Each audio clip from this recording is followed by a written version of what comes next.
కేసంతపాలెం గ్రామ ప్రజలకు మరొక అంశంతో మీ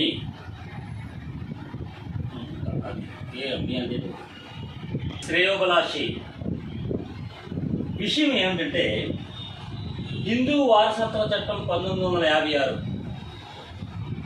ఇందులో న్యాయ సిద్ధాంతం సహజ న్యాయ సిద్ధాంతం ఒకటి ఉంది.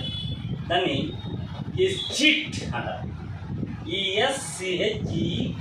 ఎస్జిట్స్ ఆంధ్రప్రదేశ్ ఎస్జిట్స్ అండ్ బోనా వాంకాటియా యాక్ట్ 1974 ఏం చెప్తుందంటే చట్టపరంగా వారసులు లేకపోతే ఆ భూమిని లేదా ఆస్తిని ప్రభుత్వానికైనా ఇచ్చేయాలి లేదా వారసులైనా పంచుకోవాలి. ఉదాహరణకి ఇటీవల మా కేసంతపాలెంలో అతను చాలా పెద్ద నాయకుడు.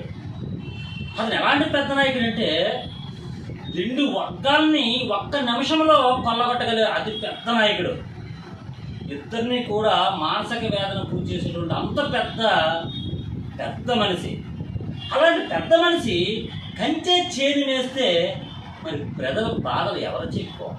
అలాంటి పెద్ద నాయకుడు ఏం చేశాడంటే తీర్పులు చెప్పే నాయకుడు వాళ్ళకి 5 వారసులు ఉన్నారు.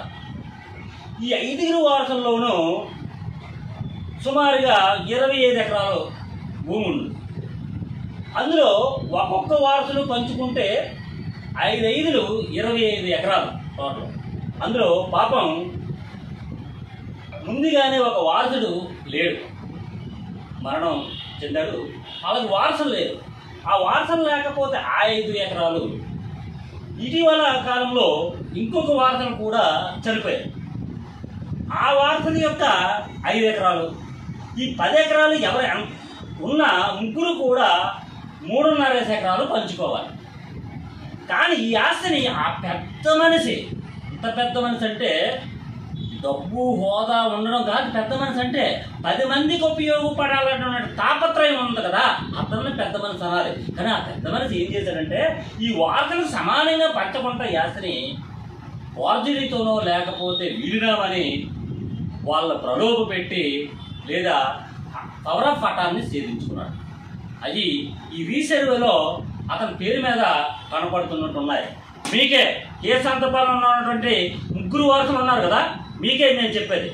మీకు అన్యాయంగా నిజంగా జరిగితే మీరు కోర్టుకి వెళ్ళి ఈ అతని దగ్గర అతను ఒక్కడే సాధించుకోవడానికి హక్కు లేదు కాబట్టి ఆ ఆస్తిని మీరు ఫైల్ చేసి కోర్టు ద్వారా న్యాయం ద్వారా మీరు భూమిని సాధించుకోవచ్చు. లేదు మేము పంచుకోమంటారా? ఇది ప్రభుత్వ ఆస్తి కాబట్టి ప్రభుత్వానికి వారసులు లేకపోతే ఆస్తిని ప్రభుత్వం స్వాధీనం చేసుకోవచ్చని ఈ ఎగ్జిట్స్ అనేటువంటి సిద్ధాంతం చెప్తుంది. కాబట్టి ఇలాంటి రాత్రి కోటీశ్వరులు ఎలాగవుతున్నారా, రాత్రి తగులు పెట్టి వీళ్ళు ఎలా బతుకుతున్నారా అనుకున్నాను. ఇలాంటి చట్టాలను లుసుగుల్ని వాళ్ళు క్యాచ్ చేసుకొని అన్నదమ్ముల్ని మోసగిస్తున్నారు. వాళ్ళ అన్నదమ్ములనే మోసగిస్తున్నారు. అందుకే వాళ్ళ తగులు రావట్లా. కానీ ఊళ్ళో ఉన్న జనాలందరికీ తగులు వస్తున్నాయి. కారణం ఏంటంటే అతను చాలా పెద్ద మనిషి. కాబట్టి ఆ పెద్ద మనిషి చుట్టూ ఉన్నటువంటి వారసులారా తస్మాత్ జాగ్రత్త. కాబట్టి ప్రజలారా ఈ 10 ఎకరాలని మీ ముగ్గురు పంచుకుంటారా సమానంగా? లేదంటే కేసంతపాలెం పంచాయతీకి ఆధీనంలోకి స్వాధీనం చేసుకునే అవకాశాలు ఉన్నాయి ఫైల్ చేసి. కాబట్టి ఆ పెద్ద మనిషి యొక్క ఆస్తిని మీ వారసులందరూ చక్కగా పంచుకోండి. అలాగే ఇంకొకటి, ఎక్కడెక్కడో పసలమ్మ గుడి దగ్గర కూడా కొంత భూమి ఆక్యుపై చేసినట్టు రాయించుకున్నట్టు మాకు దాఖలాలు కనబడుతున్నాయి. కాబట్టి ప్రజలారా మారండి. ఇలాంటి పెద్ద మనుషుల్ని అనే ముసుగులో ఎన్నో అన్యాయాలు చేస్తున్నారు. అంతేకాదు ఇద్దరు తగులు పెట్టి పాపాల జీవితాలతో నాశనం చేసినటువంటి దాఖలాలు కోకొల్లు కేసంతపాలెంలో. కాబట్టి ప్రజలారా తస్మాత్ జాగ్రత్త. అయితే ఆ పెద్ద మనిషి డబ్బులైనా ఏ డబ్బులైతే తగులు పెట్టి తీసుకున్నాడో ఆ డబ్బులైనా తిరిగి ఇచ్చేయండి, లేదా ఎవరు చెందవలసిన ఆస్తి భూములు వాళ్ళకి ఇచ్చేయండి, లేదా నీ వారసులే నువ్వు మోసగించినటువంటి ఆ వారసులని నువ్వు ఒక్కడో తీసుకోవడానికి ఏ చట్టం కూడా వర్తించదు.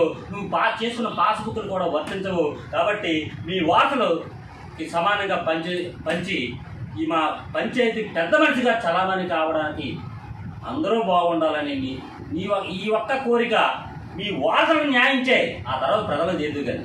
కాబట్టి మీ శ్రేయోభిలాషి మరికొన్ని అంశాలతో మళ్ళీ వస్తాడు. తస్మాత్ జాగ్రత్త. కే సంతపాలెం ప్రజలు. జై హింద్.